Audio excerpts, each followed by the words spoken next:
Voltamos aqui no Jornal de Blumenau, agora com o nosso bloco de entrevista. Nesta época do ano, as temperaturas tendem a aumentar e aumentam às vezes significativamente.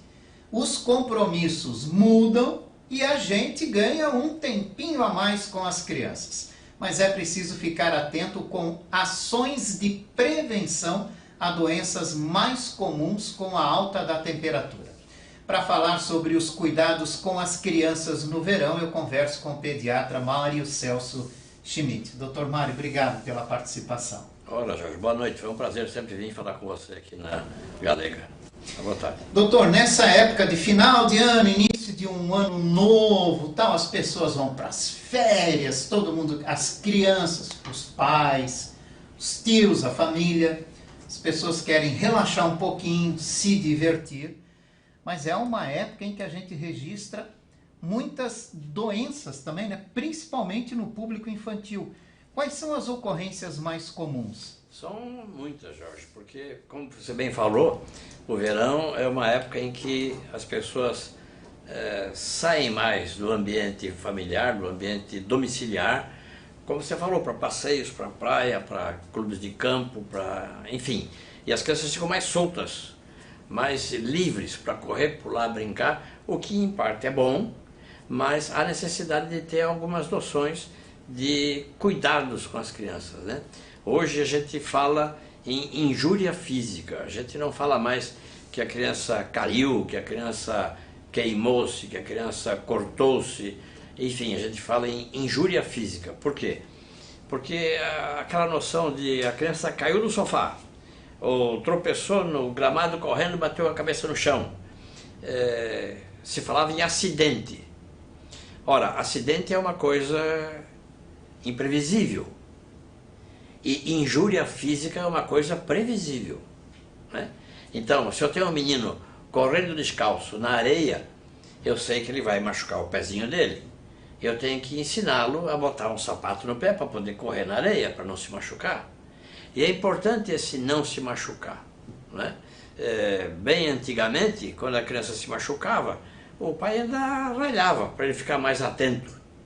Hoje alguém vai perguntar quem não cuidou da criança, né? Recente agora, a gente está conversando, né, Jorge? Recente Sim. Agora, nós tivemos internado lá no Hospital Santa Catarina, um nenezinho de 2 anos que engoliu o amendoim. E o amendoim foi pro pulmão. Não se dá amendoim para criança de 2 anos. Não se pode dar castanha de caju para criança de 2, 3 anos. Ela vai se aspirar. O que aconteceu com essa criança? Ficou internada, teve que fazer um procedimento de invadir o pulmãozinho da criança via broncoscopia para tirar o amendoim. Ela correu risco, muito risco, né? E isso acontece, doutor Mário? Acontece, acabou de acontecer, estou falando. Mas é previsível isso, e as pessoas têm necessidade de saber isso, né? De saber desse tipo de comportamento que os pais, os cuidadores têm que ter. A gente diz assim, sair na frente. Puxa, o menino vai se machucar ali, então tira aquela coisa dali. Também não adianta dizer não para a criança o tempo todo. A criança não entende o não. E quando é não, não, não o tempo todo, vai ficar todo mundo meio neurótico. Então é melhor ter espaço para a criança correr e brincar por lá. No verão, Jorge, como fica mais ao ar livre, tem muito sol. E a gente sabe que o sol é importante para a criança, para todos nós, mas especialmente para a criança que está crescendo. Então o sol vai fazer com que a vitamina D seja bem metabolizada para calcificação dos ossos, mas tem um tempo certo para ir para o sol, né? Os pequenininhos, até depois de 1 mês, até 1 aninho, eles têm como regra, os pediatras falam isso, tomar banho de sol 1 minuto, nos dias em que for possível, sol direto na pele, no intervalo de hora entre 10 e 4 da tarde, entre 10 da manhã e 4 da tarde, nos dias em que é possível, não está 40 graus de calor, não está chovendo, não tem vento, ou vou botar um pouquinho o nenezinho no sol. Nenezinho sem roupa, janela aberta. Nos que passaram de 1 aninho e meio, eles já podem brincar no sol, mas aí usar protetor solar, apropriado para a criança dessa idade, né? A gente tem dito, grosso modo, que fator de proteção solar 30, um pouco acima do 30 até os 60 é o suficiente, desde que passado na criança de modo correto.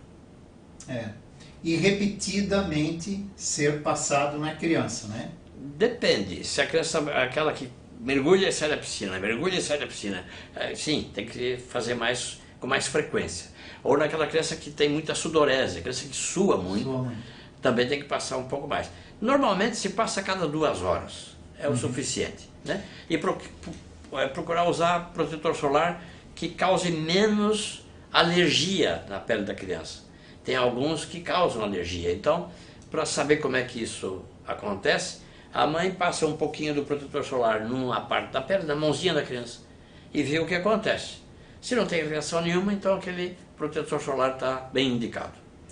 Uma situação comum também nessa época do ano, né, doutor, diz respeito à alimentação. Muitos problemas acontecem com crianças devido à alimentação. Isso também tem que ter um cuidado especial, né?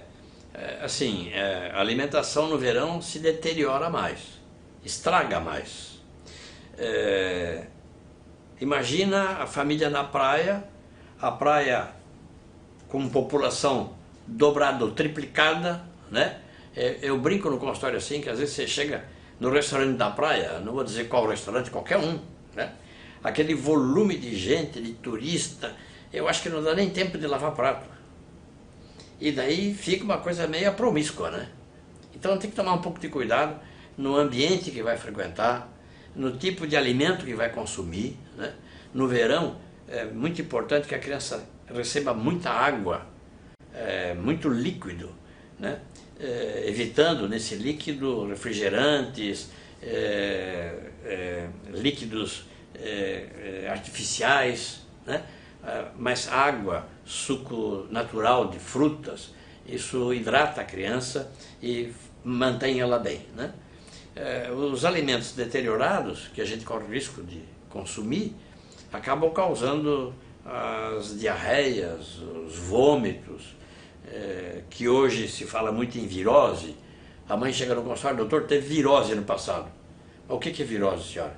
Não, vomitou e teve diarreia, doutor. Bom, isso não é virose, isso chama gastroenterite, né?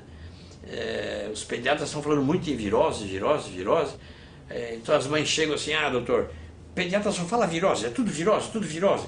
Fica muito confuso, né? É melhor dizer, isso é uma gastroenterite, isso é uma intoxicação alimentar. Ah, isso é uma virose, sim, a criança está com tosse, com gripe, isso é virose, mas não a diarreia, né?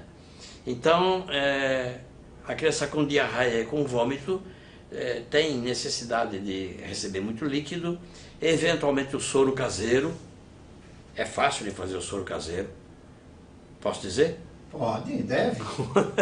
1 litro de água, eu gosto de escrever, mas aqui não tem onde escrever, então vai lá. 1 litro de água, uma colher de chá de sal de cozinha, uma colher de sopa de açúcar, e para o menino não ficar muito nervoso, a mãe bota umas gotinhas de limão para parecer uma limonada, e dá aquilo para o menino que está com vômito e diarreia para ele se hidratar. Funciona muito bem, muito bem. E prestar atenção na criança que está com vômito e diarreia, os sinais de desidratação, que é o problema do vômito e da diarreia. Sinais de desidratação: mais que 6 horas sem urinar, o menino chora e não tem lágrima, a boca está seca, ele tem muita sede, ele está desidratando ou já está desidratado. E aí é médico, e às vezes até hospital. Quando está muito longe, isso é um problema, né? Doutor, uma outra situação comum nessa época do ano diz respeito a mosquito, a insetos, e nós vivemos uma preocupação muito grande com, de novo, os casos aumentados de dengue. Então as mães também têm que estar atentas com as crianças. Qual é a melhor maneira de prevenir nesse sentido? Nas crianças acima de 6 meses, 1 aninho, os repelentes de inseto, eles podem ser usados, de preferência os manipulados, em que tem menos reação tóxica, né? Nas crianças pequenininhas, abaixo de 1 ano, abaixo de 6 meses, mosquiteiro, tela contra o mosquito nas janelas. Nós temos outro problema aqui sério para nós, eu acho, pelo menos porque a gente vive aqui, é nosso, né? É o tal do maruim. Isso. Ele passa pela tela. Ele passa pela tela. E muitas crianças são alérgicas a picadas, né? É isso mesmo. Então, voltando para o repelente apropriado para a criança, né? Já existe no mercado, mas eu gosto sempre de prescrever os manipulados, que pelo menos a farmácia de manipulação manipula isso de modo adequado para a criança pequena, né? Tem alguns macetes, assim, ó. O mosquito não vem na roupa clara, na roupa branca, sabia? Olha que interessante. Bota a criança de roupinha branca, roupinha, calça, camisa, boné, branquinho. O mosquito não vem, ou vem bem menos do que na roupa escura. Parece que o mosquito sabe que na roupa escura ninguém vê, aí ele não é agredido, o mosquito. Da roupa branca a mãe vê e já mata o mosquito, né? Mas é assim que as coisas funcionam assim mesmo, sabe? Mas o repelente de inseto é uma boa dica. Não acho que é interessante esses repelentes de tomada, porque isso fica liberando inseticida, né? Não repelente agora, inseticida, né? De tomada. Isso. Fica liberando isso o tempo todo.